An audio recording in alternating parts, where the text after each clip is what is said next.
When you think of sun and sand, holidays in the Caribbean are usually what spring to mind. But have you ever thought about solar panels instead? The main ingredient that makes them work is silicon or sand, which comes from rocks found in a quarry like this.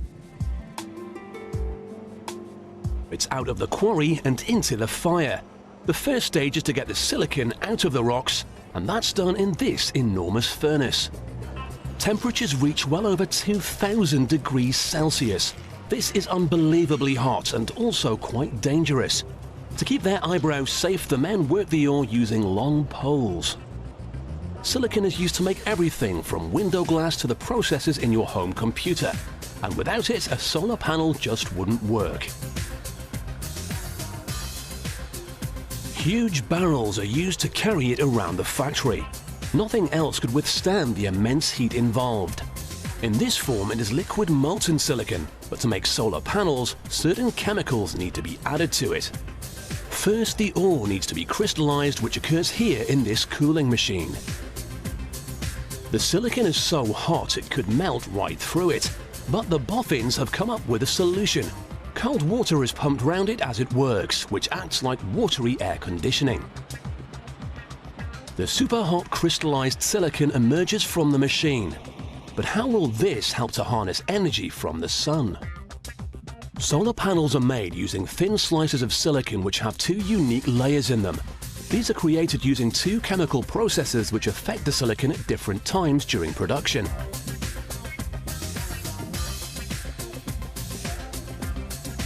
Time for stage 1. This is where the first chemical is added.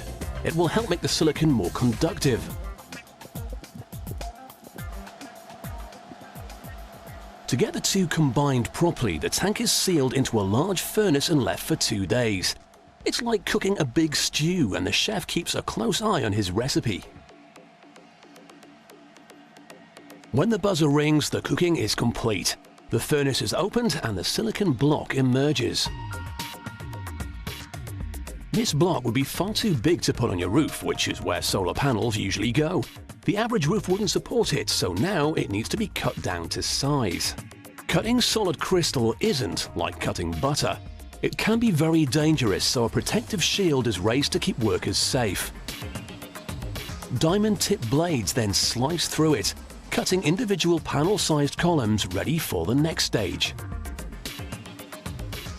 The columns are now the right size, but they are still far too thick to convert the sun's energy into electricity, so they need to be cut down even further by this machine. It has hundreds of spinning wires which slice their way slowly through each column. What they leave behind is wafer-thin sheets of silicon crystal, perfect for solar panels.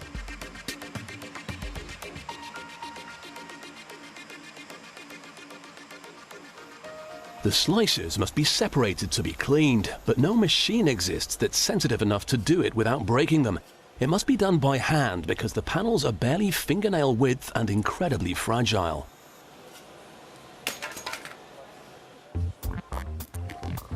Wherever humans are part of a process, contamination follows because we release millions of dust particles. The freshly cut slices must now be thoroughly washed before they can be treated with the second chemical.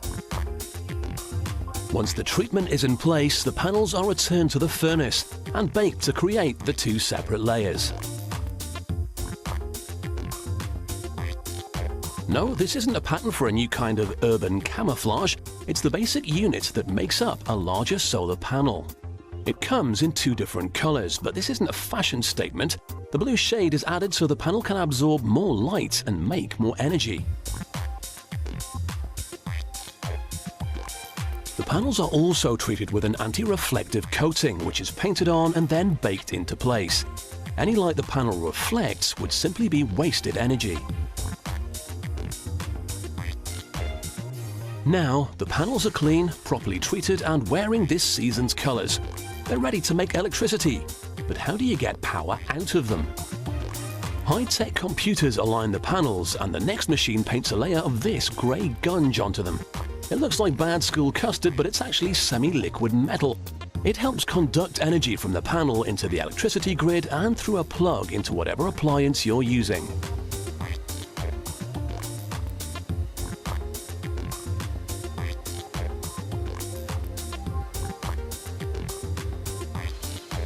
We can now assemble a full-sized solar panel.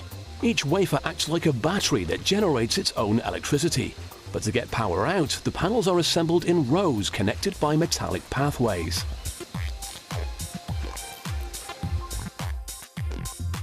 With neat rows all hooked up, the machine can put all the pieces together. It's like making a gigantic chip butty, only the chips are made of silicon.